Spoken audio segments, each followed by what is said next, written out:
Hi everyone, welcome back to my YouTube channel.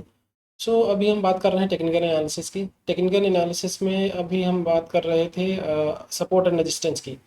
Previous video में मैंने बताया कि सपोर्ट एंड रेजिस्टेंस क्या होते हैं। सपोर्ट एक ऐसा प्राइस लेवल होता है जहाँ पे बायर्स एक्टिव हो जाते हैं, या फिर आप ऐसे बोल सकते हैं कि वहाँ पे प्राइस आने के बाद लोग कॉल ऑप्शन को बाई करते हैं, या फिर पुट ऑप्शन को सेल करते हैं, या फिर कैश में बाई करते हैं, या फिर फ्यूचर को बाई करते हैं। या फिर आप ऐसे ही बोल सकते हो कि अगर किसी ने रेजिस्टेंस पे सेल किया है तो वो आके सपोर्ट पे अपना प्रॉफिट बुक करता है। और दूसरे साइड में आपका रेजिस्टेंस रेजिस्टेंस एक ऐसा प्राइस लेवल होता है जहाँ पे सेलर्स एक्टिव हो जाते हैं। मींस कोई वहाँ पे जो है अपने उस स्टॉक का जो है फ्यूचर को सेल करता है, या फिर वो कॉल ऑप्शन को सेल करता है, या फिर पुट ऑप्शन को बाई करता है, या फिर वो इंट्राडे में उस पर्टिकुलर स्टॉक के ऑप्शन को सेल करता है। या फिर आप ऐसे ही बोल सकते हैं कि अगर किसी ने सपोर्ट पे बाई किया है तो वो जो है रेजिस्टेंस पे जाके अपना प्रॉफिट बुक करता है। बट अगर ये सपोर्ट और रेजिस्टेंस ब्रेक हो जाए, मीन्स अगर सपोर्ट ब्रेक होके प्राइस नीचे गिरने लगा, या फिर रेजिस्टेंस ब्रेक होके अगर प्राइस ऊपर उठने लगा, तो उससे रिलेटेड और कौन से कॉन्सेप्ट्स हैं? उससे रिलेटेड आपके कॉन्सेप्ट्स होते हैं जिसको बोलते हैं change in polarity. Change in polarity means अगर सपोर्ट ब्रेक हुआ तो वो फ्यूचर में जाके एज ए रेजिस्टेंस काम करता है, और अगर रेजिस्टेंस ब्रेक हुआ तो वही प्राइस लेवल फ्यूचर में जाके सपोर्ट का काम करता है। तो इन कॉन्सेप्ट्स को आज हम सीधे चार्ट के बेसिस पे समझेंगे।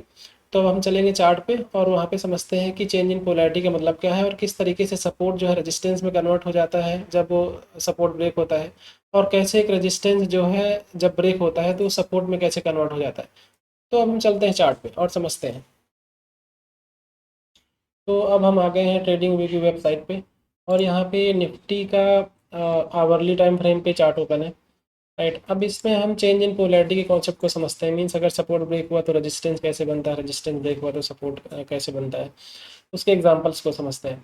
राइट, अब यहाँ पे आप देख सकते हैं कि ये पहले यहाँ पे पहले सपोर्ट हुआ करता था। आप एक हॉरिजॉन्टल लाइन ड्रॉ कर सकते हैं। सॉरी, ये रेजिस्टेंस हुआ करता था यहाँ पे प्राइस रिजेक्ट हुआ था, यहाँ पे प्राइस थोड़ा ऊपर जाके फिर से रिजेक्शन इसको फेस करना पड़ा। तो आप इसको बोल सकते हैं कि ये एक जो है पहले जो है ये रेजिस्टेंस का काम किया करता था।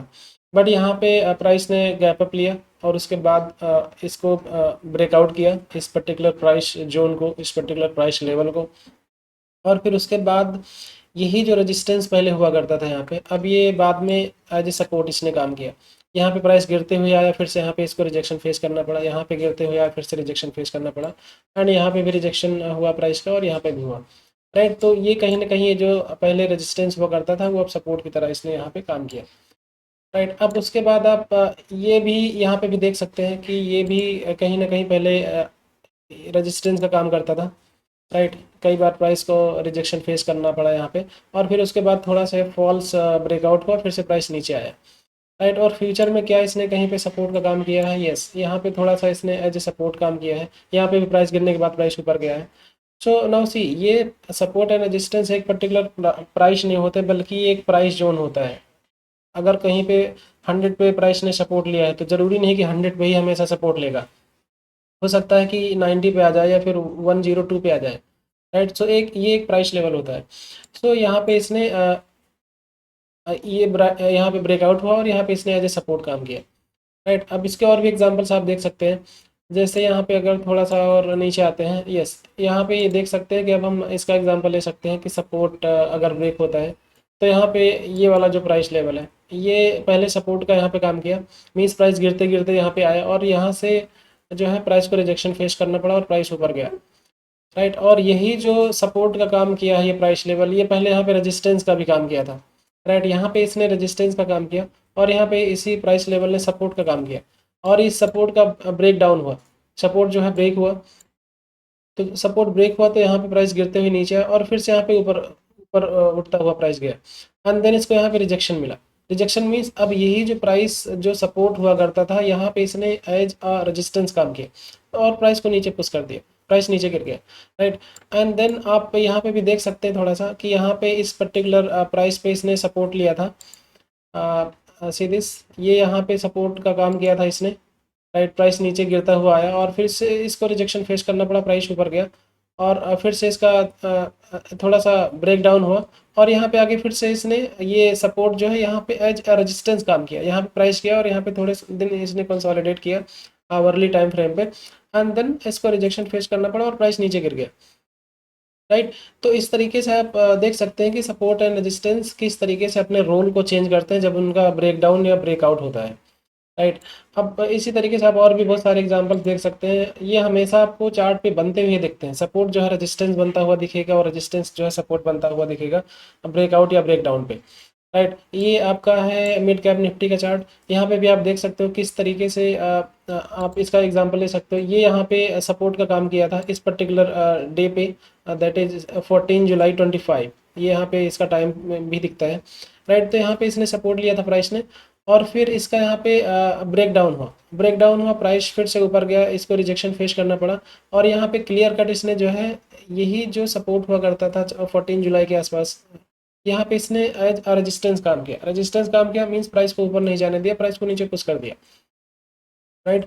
और भी एग्जांपल्स आप देख सकते हैं, ये रहा एक प्राइस लेवल, राइट। यहाँ पे भी इसने सपोर्ट लिया था और फिर बाद में प्राइस का ब्रेकडाउन हुआ और यहाँ पे प्राइस ऊपर उठने का ट्राई किया और फिर से इसको रिजेक्शन फेस करना पड़ा, दैट मीन्स ये सपोर्ट जो है यहाँ पे इसने एज ए रेजिस्टेंस काम किया, राइट, एंड सो ऑन। इस तरीके से आप चार्ट में अलग अलग टाइम फ्रेम पे अलग अलग, और ये कॉन्सेप्ट आपको हर एक टाइम फ्रेम पे बनता हुआ दिखेगा, ये अभी आवरली टाइम फ्रेम है, आप किसी भी टाइम फ्रेम पे जा सकते हो, हर टाइम फ्रेम पे आपको सपोर्ट जो है रेजिस्टेंस बनता हुआ दिखेगा, रेजिस्टेंस जो है सपोर्ट बनता हुआ दिखेगा ब्रेक डाउन एंड ब्रेकआउट पे, राइट। ये अभी जैसे ये 15 मिनट की कैंडल है, तो इसमें भी आप एग्जांपल के तौर पे देख सकते हैं, जैसे यहाँ पे दिस ये है ये यहाँ पे आपका पहले कभी ये हुआ करता था, यहाँ पे रेजिस्टेंस हुआ करता था, राइट, ये प्राइस लेवल ये रेजिस्टेंस था पहले, एंड देन इसने जो है इसको ब्रेकआउट दिया, फिर प्राइस नीचे आया, इसको रीटेस्ट किया, ब्रेकआउट के बाद अगर प्राइस फिर से उसी प्राइस लेवल पे आता दैट इज कॉल्ड रीटेस्ट। तो यहाँ पे ब्रेकआउट एंड रीटेस्ट हुआ, दैट मीन्स अब यही जो ब्रेकआउट हुआ था यहाँ पे इसने एज ए सपोर्ट काम किया और सपोर्ट के बाद प्राइस ऊपर निकल गया, ठीक है। अब एंड देन यहाँ पे ये जो आपका था यहाँ पे इस पर्टिकुलर प्राइस का ये जो यहाँ पे हुआ करता था, ये पहले इसने रेजिस्टेंस का भी काम किया कुछ समय के लिए, बिकॉज यहाँ पे ये प्राइस आया था और फिर इसको रिजेक्शन फेस करना पड़ा, फिर से सपोर्ट से प्राइस रिएक्ट हुआ, फिर से ऊपर गया, फिर से रेजिस्टेंस से प्राइस रिएक्ट हुआ, प्राइस नीचे आया और फिर से प्राइस ब्रेकआउट देकर ऊपर निकल गया, राइट। सो ये रेजिस्टेंस हुआ करता था। अब उसके बाद इसने फ्यूचर में थोड़ा सा यहाँ पे एज ए सपोर्ट भी काम किया, राइट, क्योंकि प्राइस इसके पास आया, फिर से रिजेक्शन फेस करना पड़ा, इसके पास आया इस पर्टिकुलर लाइन के पास और फिर से इसको रिजेक्शन फेस करना पड़ा, दैट मीन्स इसने जो है एज ए सपोर्ट काम किया, और फिर इसके बाद इसका जो है सपोर्ट का जो है ब्रेकडाउन हुआ, तो अब ब्रेकडाउन हुआ मीन्स अब ये नियर फ्यूचर में as a support as a resistance काम करेगा।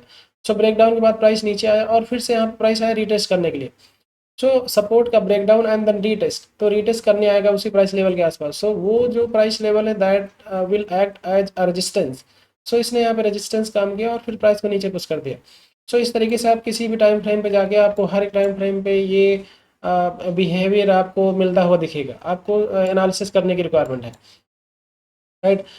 तो और भी बहुत सारे एग्जांपल्स जैसे यहाँ पे आप देख सकते हैं, सी दिस ये कहीं ना कहीं प्राइस यहाँ से कई बार रिएक्ट हुआ था, यहाँ पे प्राइस गिरने लगा, फिर से इसको रिजेक्शन फेस करना पड़ा, प्राइस ऊपर गया, यहाँ पे प्राइस गिरता हुआ है, फिर से रिजेक्शन हुआ, प्राइस ऊपर गया, मीन्स ये सपोर्ट है, सपोर्ट इसने, और यहाँ पे भी थोड़े दिन इसने कंसोलिडेट किया और फिर इसके बाद इसका हो गया ब्रेकडाउन के बाद ये फिर से प्राइस ऊपर उठता हुआ आया रीटेस्ट करने के लिए, बट ये इस पर्टिकुलर एक्चुअल प्राइस को टच नहीं किया, थोड़े से नीचे से ही जो सेलर्स थे उन्होंने डोमिनेट किया, प्राइस को नीचे पुश कर दिया, तो ये जो सपोर्ट हुआ करता था इसने एज ए रेजिस्टेंस काम किया इस पर्टिकुलर डे के आसपास, राइट। तो ये रहा आपका idea, support becomes resistance and resistance become support, and this concept is called as change in polarity, और ये बहुत ही इंपॉर्टेंट कॉन्सेप्ट है, आपको किसी भी मार्केट में दिख जाएगा, चाहे वो फॉरेक्स हो, क्रिप्टो करेंसी हो, कमोडिटी हो, या फिर इंडियन स्टॉक मार्केट हो, या फिर कोई भी फाइनेंशियल मार्केट हो, राइट।